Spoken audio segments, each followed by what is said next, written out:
Hello and welcome to Tallinn, Estonia. We're in the capital of Tallinn. See some very interesting sights here.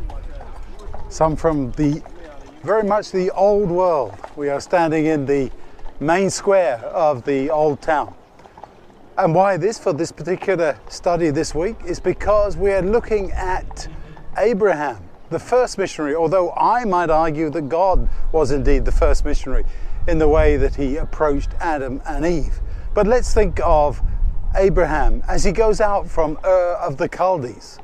He goes out into an unknown land very much. He knows the language from his hometown, but what about the language of the places he's going to visit and where he's going to end up settling? If you look around here, you'll see a number of different signs on the building, most of which you can't read. Unless you are Finnish, there is not much in the way of a similarity with any European language. So you're lost. You can't read the road signs, you can't speak to the people, except most of them do speak a good amount of English. But it is very strange. You're in a place where you can't really understand what's going on. You can't read the signs. You don't know how to park the car. You can't read what it's saying to you because it's in a language that you don't understand. And this is the setting for Abraham as a missionary going into the promised land.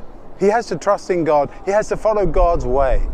And as we follow Abraham's example, we also have to remember that we need to follow his way, to trust in him exclusively for all that we do. So as you study, may God bless you as you think very much about Abraham and his journey and what he did as that missionary for God to so many people. Of course, he did fail at times. He didn't always say the right things.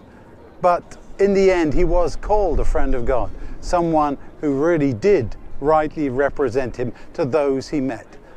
And as I look at the people here in the town square, I ask myself, how do we approach them? How do we speak to them? How can we act as missionaries? There are issues of language, first of all, of course, and culture, history, background, all very different. How do we rightly represent God to these people? This is the kind of challenge, of course, that Abraham faced when he went out to speak for God to all the people that he met on his way to the promised land. So as we think about that, let's ask ourselves questions. What would I do? How would I act? What kind of things would I be saying? How would I say them? If I'm a missionary, how do I rightly represent God? And how do I avoid the failures? May God bless you as you study.